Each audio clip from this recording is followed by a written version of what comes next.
there, I'm Marie Marks. I'm a young founder in my 20s, Franco-British, traveling the world, and today I decided to start this first video. I really want to share with you guys the journey behind being an entrepreneur, the reality in business. I'm tired of the full Instagram, successful life messages that everyone's sharing that are complete lies, making you believe that you're not worth it and that you're not capable. If I can, you can. I started from absolutely nowhere. I built myself on my own. Well, not on my own because I've got a tremendous team, but I made it on my own to start with. And today I am the CEO of a little startup who's taking steps forward towards achieving big goals. And I have a strong vision for myself, a strong vision for my future. And I cannot wait to share all of this with you. So today, find out about how I went from an idea to a working business. Thanks for being here. First, please note the sexiness of my outfit. As you can tell, you were expecting high heels, the COO mode. Well, it's more like pajamas and work from home. I'm currently at my parents' place, taking a break from a fast life. I've been traveling for the past few months. And right now I'm on a little break in the countryside in south of France, chilling in my jog pants, my coffee, and just taking my laptop everywhere I wish. And I think that's pretty cool, right?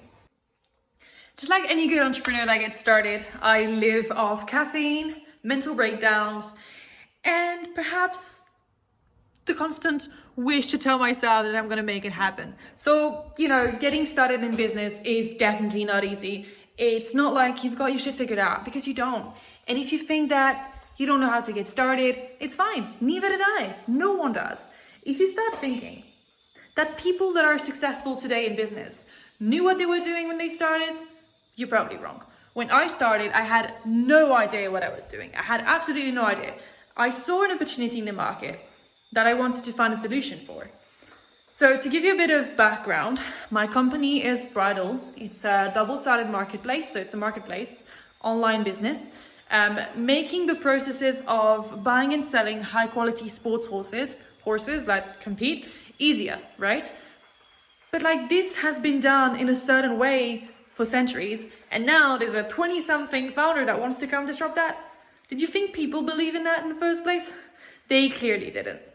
At the beginning, I was completely alone. I had no idea how to get started, so I just figured out that I would probably just spend a lot of time in cafes with my notebook, my pen, and I just wrote my ideas, and I tried to structure it and give it sense by just writing it out and giving it some type of sense, I suppose, at some point. The beginning was very hard and not necessarily convincing.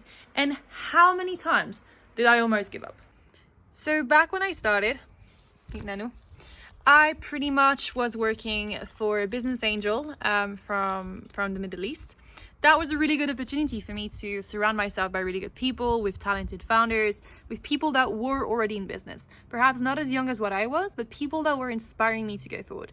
And if you don't yet know how to go forward, my very first idea for you, my very first advice is to surround yourself that are engaged already by people that really know what they're doing, or at least make you believe that they do. People that have their business structured. You'll be able to ask them many questions, just share perspective with them, get their advice, and understand how to get to where you want to be, right? That's already a super important part.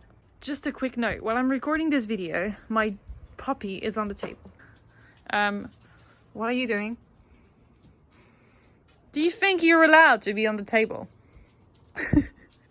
You're so ridiculous. This took me away from my focus of my entrepreneurship speech, but this little monster is 3 months old and does as he wishes all the time. Snipey, you're not allowed. Stop. The debate right now is whether I should leave him alone or leave the dog on the table and get my mom to go crazy when she comes back. I'll just leave him on the table. I figured that I might as well just chill with the dog on the table. I mean, I won't be on the table, but he will. So that's how we can just get this conversation going. Well, as I said, getting started in business was not easy. At the very beginning, everyone that I spoke to was telling me that I was crazy and that I should just get a job for myself and be a normal 22 years old that just studies and does like everyone. Well, I didn't agree with that at all.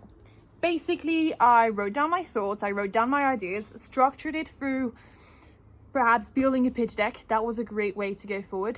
Putting a pitch deck together, understanding the problem that the market was facing, the solution that I wanted to build, how I was going to build that idea. Kind of structuring it gave me the space to understand what I was doing, gave me perhaps a better approach. And then once I had this kind of pitch deck put together, the first one was a very shitty version, I started speaking to people. So I started reaching out to people randomly on social media that were in my industry. So in my case, writers and equestrian specialists and people that I didn't know.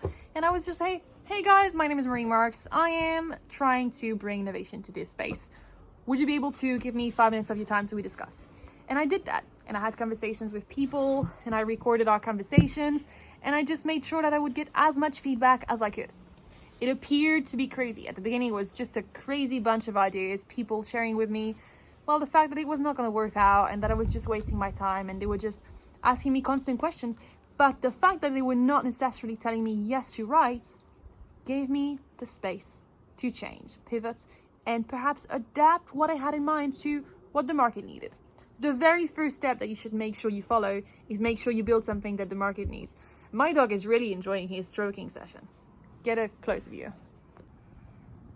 I mean, how am I supposed to be building a multi-million-dollar company if this thing will not leave me alone? You're enjoying that strokey, are you, little snipey? Oh, he's enjoying it. Anyways, going back to our conversations.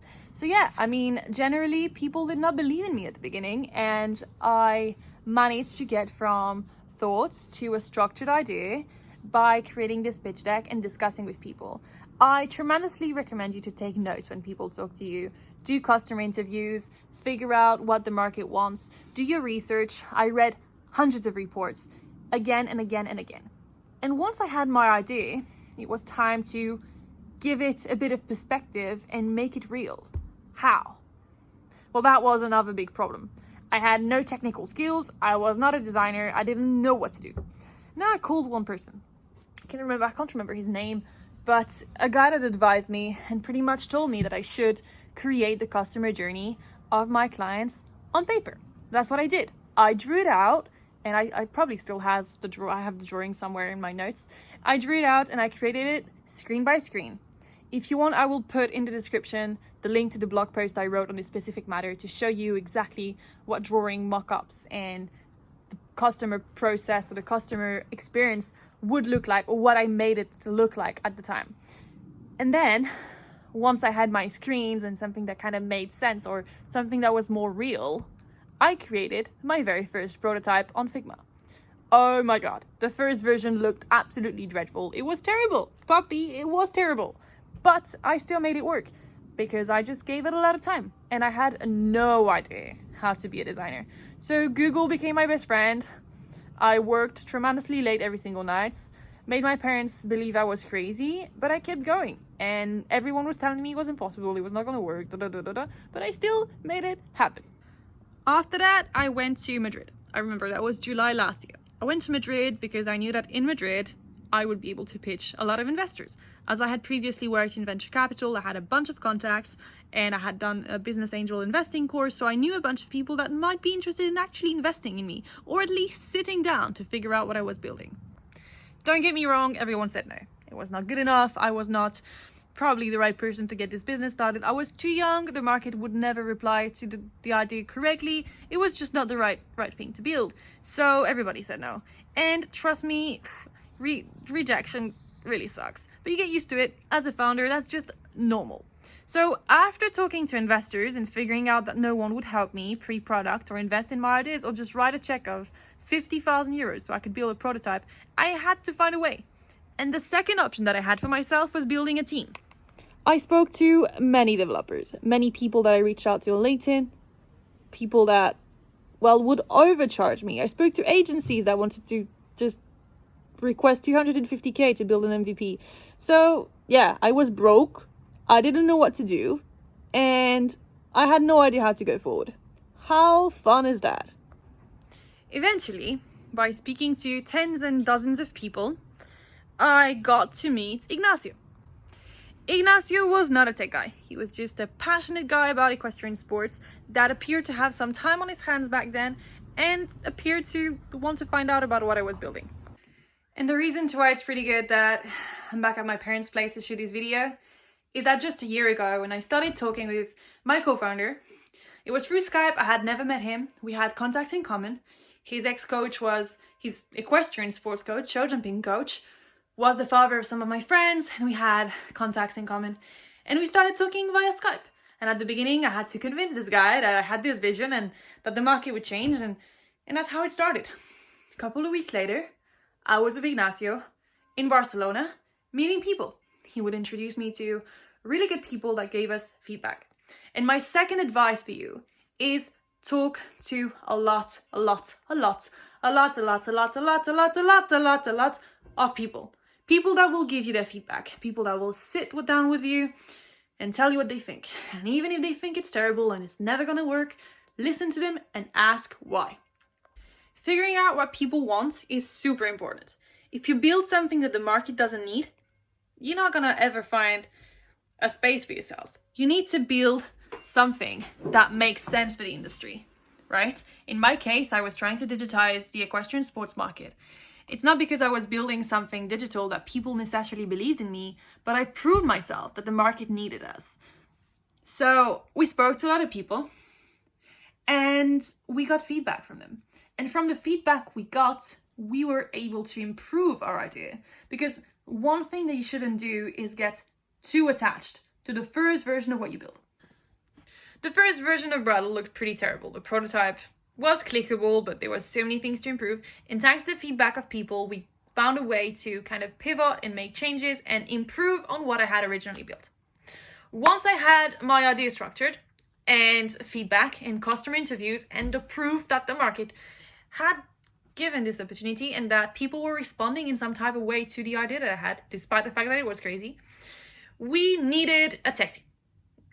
So I spoke to, as I said, agencies that wanted to charge me $250,000 to develop the product. Do I look like I could pay $250,000 at 21? I couldn't. So how did I do that? Well, I spoke to developers. I tried to get collaborations. I contacted coding schools. I contacted coding bootcamps, and I figured out a way to go forward. So many people told me they were not interested. So many people told me that it was just not the right thing for them to do. So, well, after that, I continued calling, and we had onboarded a developer. It didn't necessarily work out with him because he couldn't commit. But then we met my third co-founder, Julian. And Julian basically owns an agency, and through them, providing them with a certain amount of shares in the business, they developed the entire product. So they used our customer interview, they used the prototype that we had built, they used the feedback, and they listened to what we wanted to do. And that's how we went with the development of the platform. So that's it. I had a team, or a small team. I had my idea, I had my structure, I had my feedback. And that was the very beginning of the launch of Rattle. Today, the company is growing. We've been on the market for about 6-7 months. We have so much to learn still, and we officially making sales, and we're making, well, things happen, and we're still very tiny. We're still very, very small, but I hope, are going to go very, very far, because I'm very, very ambitious, as you can tell. But for that, we have so much to learn and so much to prove. But yeah, that was the answer to how I made it happen from an idea on a piece of paper to a business. It's all about who you surround yourself with, your network, the capacity to ask people for help, considering that it's not perfect and that you continuously have to adapt yourself better to the market, and make it work. Put in the work. Don't count your hours. And if you push hard enough, it will happen. See you in the next video. Oh, that was terrible. You dropped on your own. Bye.